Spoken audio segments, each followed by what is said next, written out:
Hola, buenas tardes. Bienvenidos a una entrega más de M82. Bien, en el anterior vídeo tratamos las rectas de calibrado, era un pequeño paréntesis, y ahora vamos a utilizar, ahora vamos a ver, mejor dicho, eh, cómo tratar pequeña serie de datos. Hay que acordarse de lo que hemos hecho en la normal y este tema, este apartado, va a ser muy igual. De hecho, veréis que todo el proceder es muy parecido a cuando hemos tratado con la normal. Lo que pasa que en la normal estábamos hablando siempre de 1000 productos, de 500, cuando n era muy alta. Y si os acordáis de las primeras lecciones que vimos, ¿cuándo había diferencia? ¿Cuándo estábamos hablando de muestra y de población? A partir de 30, a partir de cuando la muestra, cuando n es 30, estamos hablando de población. Menos de eso estamos hablando de muestra. Pues bien, este tema, este apartado, es para pequeña serie de datos, es decir, hasta 30. ¿Por qué? Porque en un laboratorio no vamos a mirar 30 veces lo mismo, no vamos a sacar 30 muestras de lo mismo. Rara vez, en alguna investigación o algo muy concreto, pero normal es hacer 3, 4 análisis, como mucho. Si todo es correcto, ya tenemos los resultados. Por lo tanto, ¿cómo lo vamos a tratar? Pues no vamos a utilizar la normal, vamos a utilizar otra cosa, que lo vamos a ver ahora. Pero para ello tenemos que acordarnos de lo que era el error y cuándo quitábamos un dato cuando había error. Evidentemente, si tenemos 300 valores o 500 valores o 1000 valores, que uno salga fuera de lo que es la media, que un dato me dé un poquito más alto, un poquito más bajo, no influye mucho. Pero en una serie de 4 datos, si uno da más, pues no lo tenemos que tener un criterio para eliminarlo o no. Y si os acordáis del criterio de Cote-Dixon, el 4D o el 2,5D, para eliminar ese valor que es sospechoso. Normalmente vamos a usar la Q de Dixon, ¿vale? Porque el 4D y el 2,5D, ahora que ya sabéis lo que es Z, ya le podéis identificar lo que va a ser D, es un poco más, bueno, según el criterio, la Q de Dixon es algo más fijo. Vamos a ver por encima lo que era, aunque ya lo vimos. La Q de Dixon.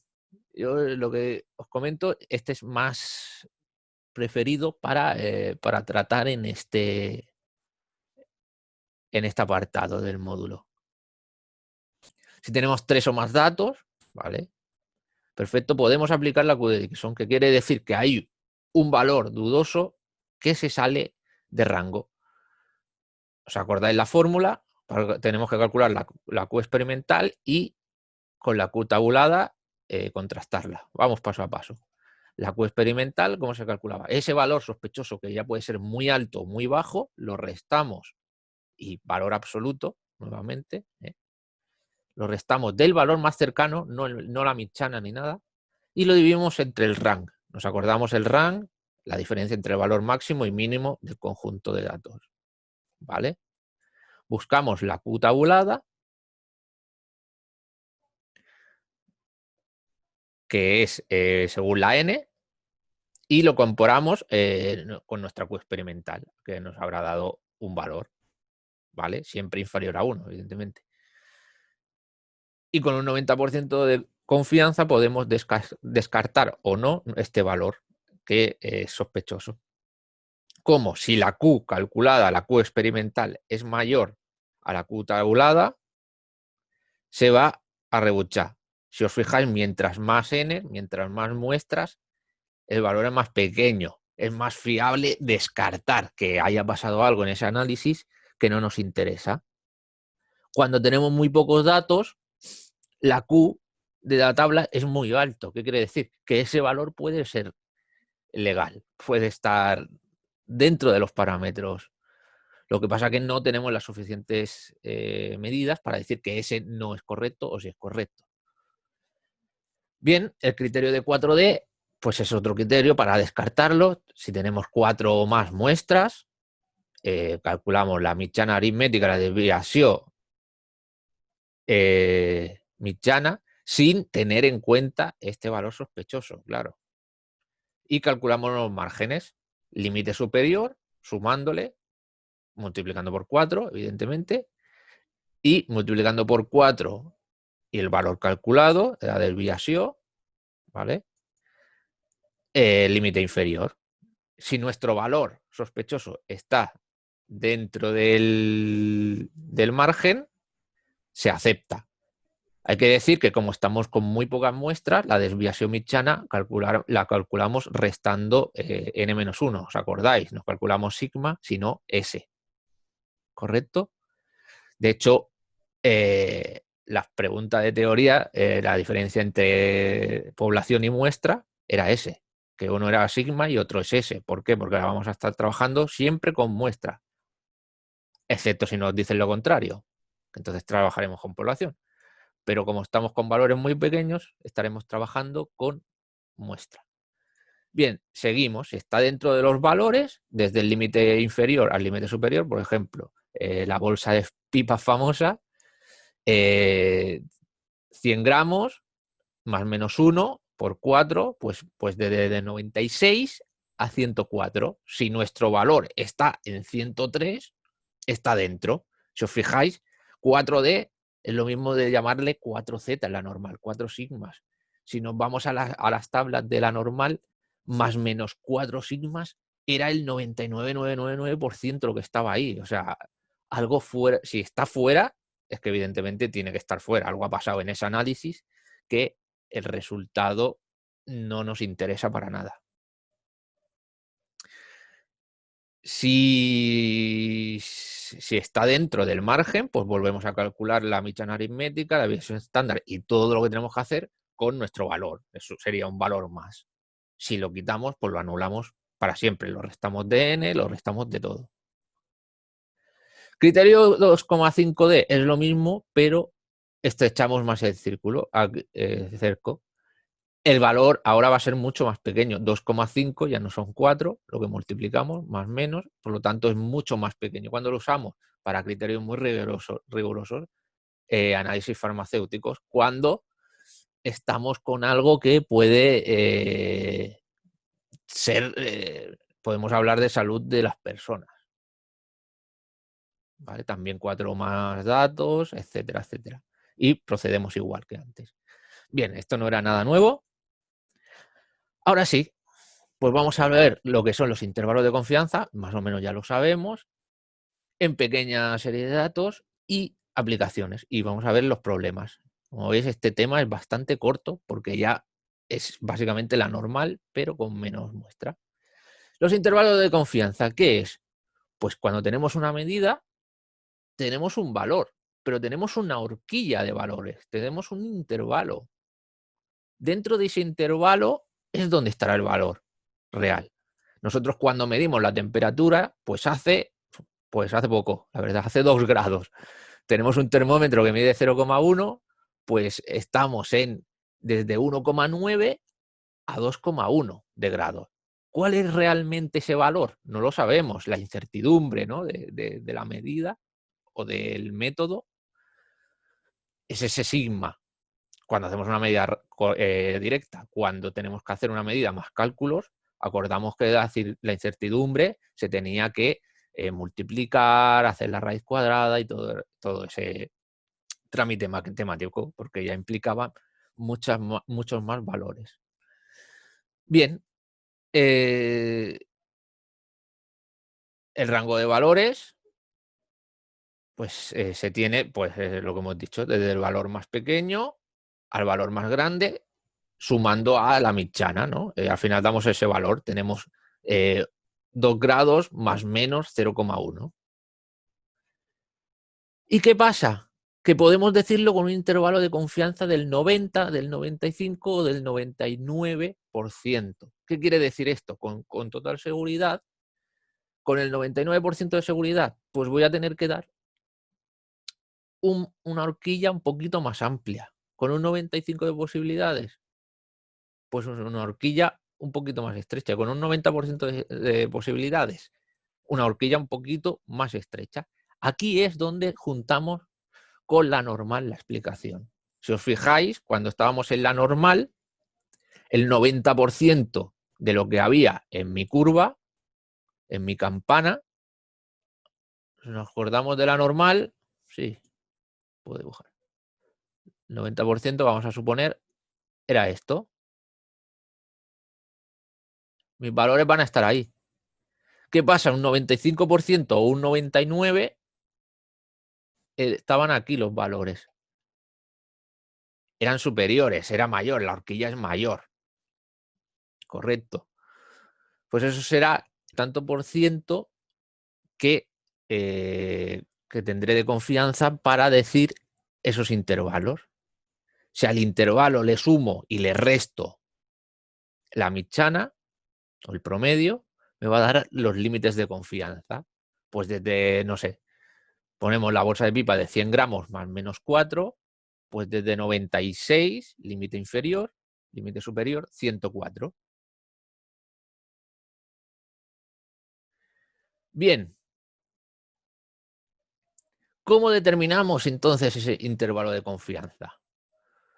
Pues muy fácil. Si conocemos sigma, sigma histórico, ¿vale? Estamos hablando de población. Si conocemos sigma, podemos utilizar la z del tema anterior, ¿vale? Para una medida, pues el límite de confianza será nuestro valor más menos la z que queramos por el sigma. Sigma nos lo darán, ¿vale? Porque lo conocemos. Y z, pues el límite que queremos. Más menos una z, pues estamos viendo que es más estrechito, ¿vale? Pero es un 68% de confianza. Un 95%, 95.5% de confianza. 2 sigmas, más o menos 2 sigmas. Más menos 3 sigmas, pues nos vamos al 99.7. ¿Qué pasa? Que no es un valor mucho más amplio, pero me cerciono de que el valor sí o sí sea correcto porque está aquí dentro. Mucho menos preciso, pero mucho más fiable, porque doy una horquilla más amplia. ¿Qué pasa? Que cuando tenemos n medidas, esto era para una medida. Si tenemos n medidas, podemos estrechar un poco más esta curva, esta curva. ¿Por qué se estrecha? Dividimos raíz de n. Por lo tanto, si n es más grande, mientras más grande, raíz de n será más grande y al final sigma va a valer más pequeñito. ¿Vale? Por lo tanto, mientras más muestras tengamos, mejor.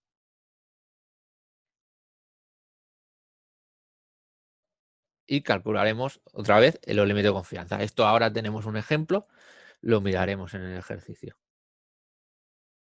¿Qué pasa? Que este es el tema. Si no conocemos sigma, ¿por qué? Porque vamos a calcular la S, porque estamos hablando de muestras, no de población. La expresión varía, pero no tanto. Tenemos n medidas, vamos a tener 2, 3, 4, 5 medidas, ¿vale? Ya es una S, voy a quitar el círculo este azul, un momento. Tenemos una S, sigma, si os fijáis, sigma se ha convertido en S, raíz de n se mantiene, ¿vale? Acordaos que para calcular la S era un poquito diferente a calcular la sigma, se le restaba n-1, ¿vale? Pero raíz de n se mantiene, ¿eh? El n-1 es para calcular la S. Y la única diferencia aquí que en vez de una Z hay una T, que es la T de student, ¿vale? ¿Qué va a ser esto? Pues esto va a ser algo muy, muy, muy parecido a la Z.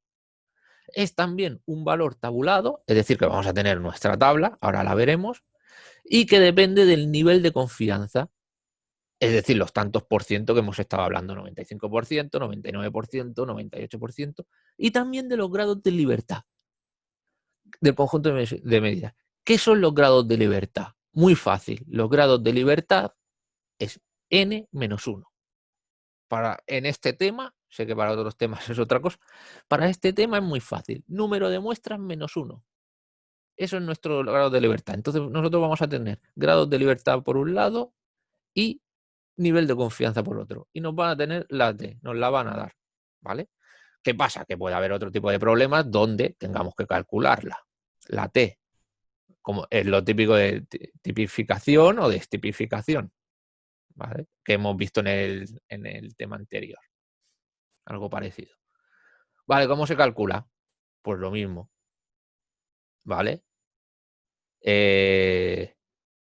La mitjana menos mu, partido de sigma, era la z, pero en este caso es la mitjana menos mu, partido de desviación estándar, dividido de raíz de n, ¿vale? Es lo mismo que calcular la z, pero le ponemos el partido raíz de n todo el rato. ¿Por qué? Porque aquí el número de muestras es muy importante. Igual que la normal, no nos importaba el número de muestras porque era infinito, se consideraba infinito.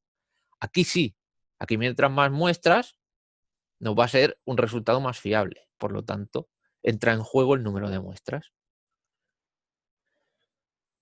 ¿Vale? Y aquí podemos ver lo que pasa. ¿Cómo va a ser la distribución? Pues va a ser una curva muy parecida a la normal, lo que pasa que más ensamplada. ¿Por qué? Porque va a ser menos precisa. Va a ser, vamos a tener que dar un poquito más de margen en los resultados. En el mismo momento que estoy aumentando el número de datos, cada vez se va a volver más estrechita. ¿Hasta cuándo? Pues se va a volver esa curva más estrecha hasta que llegue a la misma forma que la distribución normal. Es decir, en n infinita o n mayor de 30, ¿vale? La t será z y la s será sigma. Por eso hacemos el cambio a partir de 30. Por eso dijimos al principio de todo, cuando es mayor de 30, nuestra muestra se considera población. ¿Y los niveles de confianza? ¿Dónde nos vamos a mover nosotros? Los químicos, en el 95%. Si estamos en farmacéuticas, 99 o 99.9%. ¿Vale?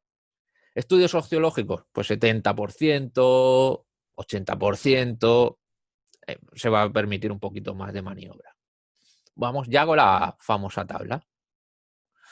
¿Vale? Hay dos tipos de tabla que vamos a ver hoy, son la misma. ¿Vale? Esta es la más sencilla, donde vamos a ver los factores de confianza, 80%, 90%, 95%, 99, 99.9 y los grados de libertad. Nos acordamos, grados de libertad es n-1. Es decir, si yo hago un análisis con 5 muestras, tendré que venir al 4, ¿vale? Al 4 y digo, con un 95% de intervalo, pues vengo al 4, 2,78. Pues mi T en este momento va a valer 2,78. 2,78 por la S dividido de raíz de n me va a dar mi más menos que me interesa. Aplicado a la mitjana que tenga por ahí, ya tengo mis límites de confianza.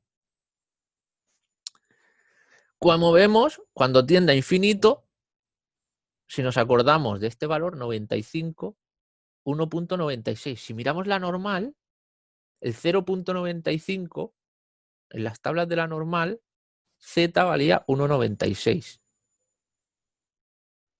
2,58 sí, Z era 99, si nos acordamos. ¿Vale? Pues esta sería una forma de ver la tabla. ¿Cómo podéis encontrar la tabla también? De esta manera. Es la misma, ¿eh? Ahora miraremos que es la misma.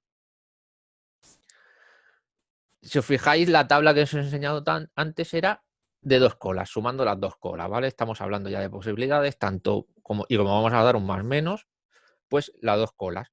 Pero también la podéis encontrar en una cola, que si fijáis es lo mismo. En una cola 001, perdón, y en 2 colas 002. ¿Qué quiere decir esto? Pues es el complementario a 1. Aquí estamos hablando en tanto por ciento, Vamos a mirar, yo que sé, el 99, ¿vale? El complementario en tanto por ciento era 99, pero si nos vamos a 1, a una función de 1, esto sería 0.99, el complementario que era 0.01. Vamos a mirar, 0.01, 63,65, 63.7. Coincide, ¿veis? Los valores son los mismos. En 2, 9,92. En 2, 9,92. Bueno. En 3, ¿qué pasa? ¿Por qué he querido también poner esta lista, esta tabla? Porque hay más valores. La primera tabla llega hasta 15, esta llega hasta 30, también de 40, 60, 120, infinito. Y en infinito nos vamos a lo mismo, que el 95%, que es este, 0,05, sería el complementario a 95, 1.96. Bueno, 95, 96, ¿vale? 1.96 en el 95. Como veis, coincide. Esto sería el 80%, esta tabla de aquí, esta la del 90, esta la del 95, esta la del 98, que en la anterior no la tenemos. Esta es 98%. Esta es 99 y esta es 99.9. ¿Qué pasa? Que si queremos el 97%, pues no lo tenemos. Habría que interpolar. ¿Cómo interpolamos? Pues como vimos en la anterior explicación, en el anterior tema. Me vengo a los grados de libertad, ¿vale? Puedo coger esta lista o esta lista también, esta tabla, perdón, y coger los valores que yo quiera, porque si os fijáis es lo mismo. 95,6, 2,45, el 6, 95, que sería 0,05, 6, 2,5 también. Pues cojo este valor, estaré en los mismos grados de libertad, 6, por ejemplo, 2,447 del 95%, del 98 será 3,143 y mi valor intermedio pues será entre 2,4 y 3,1. Estará ya ahí.